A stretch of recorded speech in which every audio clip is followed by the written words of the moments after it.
Bienvenidos a nuestro canal.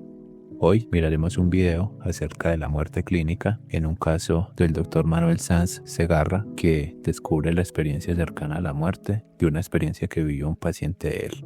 Daremos un punto de vista un poco contrario a la posición que él sostiene, pero lo hacemos de manera muy respetuosa, exponiendo nuestros argumentos. Tú, querido escucha, serás el que decida qué posición o qué otra posición se puede sostener para comprender esto de la conciencia. Vamos a entrar en un video y espero que esto pueda gustar. Hoy nos adentraremos a un tema que ha fascinado y desconcertado a la humanidad desde tiempos inmemoriales: la naturaleza de la conciencia, y la mezclaremos con la muerte clínica, donde haremos una aclaración de la muerte clínica y la muerte biológica. ¿Qué sucede realmente en estos momentos críticos cuando el corazón deja de latir y la respiración se detiene? ¿Es el final absoluto o hay algo más? En este video exploraremos la teoría integrada de la información, que desafía un poco nuestras nociones tradicionales sobre la conciencia. Puede ser que, incluso en la muerte clínica, la conciencia persista de alguna manera, integrando información de formas que nunca imaginamos. Prepárense para cuestionar lo que creen saber sobre la vida, sobre la muerte y lo que podría haber en el supuesto más allá. Acompáñanos en este video, en este viaje provocador que podría cambiar perspectivas para siempre. Bienvenidos.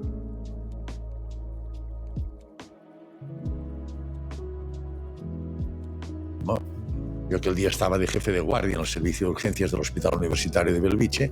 Esta chica pues tuvo un gravísimo accidente de circulación, la llevaron al hospital. Ya llegaron al hospital, en el traslado hizo ya paro cardiorrespiratorio, ya entró en urgencias con el diagnóstico de muerte clínica.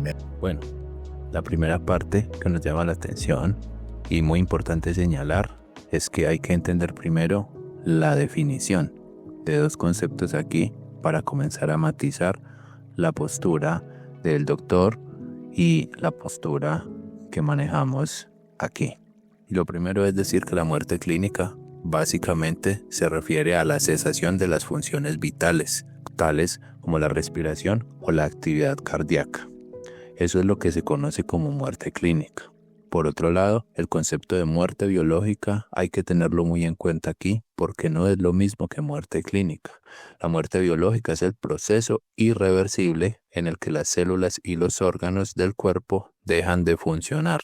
Repito, es irreversible. Esto incluye la descomposición de los tejidos y la pérdida de las funciones biológicas. Los criterios que se utilizan para el diagnóstico de la muerte clínica es que se diagnostica a través de la ausencia de pulso, respiración y reflejos, tal cual como nos está señalando el doctor en su video. En muchos casos es bien sabido que puede ser reversible, como en el caso que él nos señala, como son las situaciones de paro cardíaco, donde a la persona se le puede reanimar antes de un tiempo. Y esto se puede lograr hacer precisamente porque todos los órganos de esta persona no han dejado de funcionar, mientras que el diagnóstico de la muerte biológica se considera irreversible y se diagnostica cuando hay un daño celular extenso. Es decir, que en esta chica que el doctor reanimó y todo su equipo de entrada sabían que se podría reanimar, es decir, no hubo un daño celular extenso y muchos de sus órganos no tenían la incapacidad de funcionar, puesto que si hubiera sido así y hubieran dejado de funcionar, estaríamos ante una muerte biológica y la reanimación no hubiera servido. En los casos de muerte biológica, la reanimación no sirve porque las funciones biológicas ya dejaron de estar activas o de funcionar, mientras que en la muerte clínica, si puede haber ausencia de pulso, respiración y reflejos o actividad cardíaca, puede ser reversible en muchos casos o en algunos casos, debido a que todavía hay funciones biológicas activas en el organismo.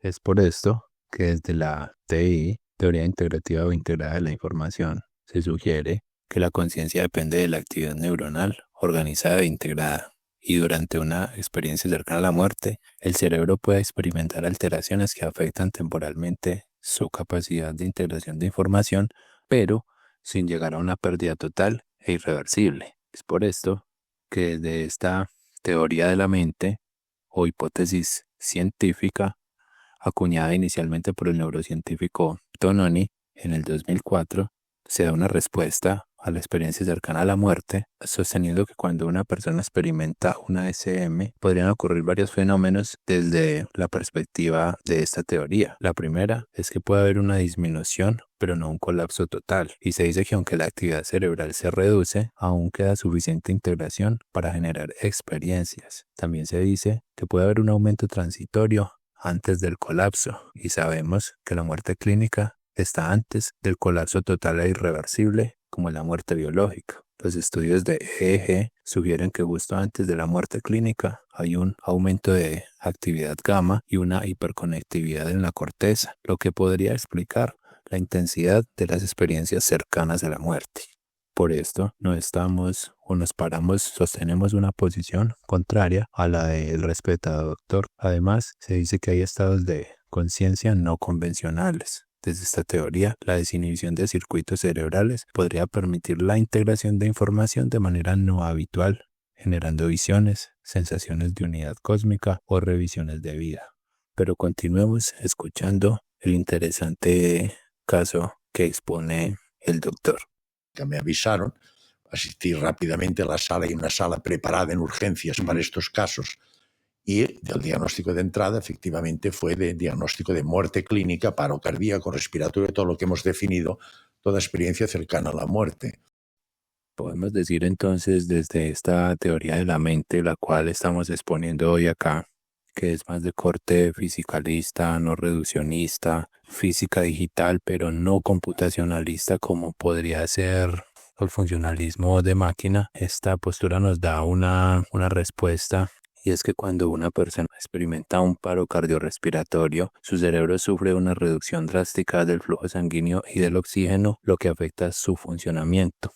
Eso está claro. Sin embargo, muchas personas que han sido reanimadas tras un PCR reportan experiencias cercanas a la muerte, que incluyen sensaciones de paz, visiones de túneles de luz, revisiones de la vida y encuentros con entidades trascendentales. Digamos que aquí entonces cabe acuñar un poco y reconocer una diferencia entre la experiencia cercana a la muerte y también a su vez la muerte biológica. Insistimos. Digamos que en el caso del paro cardiorrespiratorio, aunque el corazón se detiene, la muerte biológica no ocurre inmediatamente. Si la reanimación es exitosa, la persona puede recuperar la actividad cerebral y recordar esta experiencia cercana a la muerte. Por su lado, y en contraposición, si la actividad cerebral cae por debajo del umbral necesario para sostener un pi significativo, la conciencia aquí, desde esta teoría, se extingue de manera irreversible, marcando la muerte biológica, lo que nos da a entender que desde esta teoría de la mente, las experiencias cercanas a la muerte, con toda esta experiencia trascendental que muchas personas narran, se da precisamente porque las personas aún tienen un montón de funciones biológicas a pesar de su muerte clínica. Por eso se hace la diferencia entre muerte clínica y muerte biológica. Las personas logran recordar estas experiencias trascendentales precisamente porque el cuerpo, los órganos y todas las células aún no han entrado en un deterioro o en una muerte total. Es decir, no se ha llegado a un umbral irreversible. Y por lo tanto, precisamente porque todavía hay órganos funcionando, se puede tener, biológicamente hablando, y en el cerebro todavía hay sistemas funcionando, se pueden tener experiencias que se pueden traducir como esto que llamamos experiencias cercanas a la muerte. Digamos que en conclusión, desde la teoría integral de la información, las SM o experiencias cercanas a la muerte en un paro cardiorrespiratorio puede entenderse como un estado transitorio de reconfiguración de la conciencia antes de que el cerebro pierda completamente su capacidad de integrar la información. Entonces, reconocí a la paciente como es lógico. Aplicamos rápidamente todas las medidas que hemos citado antes.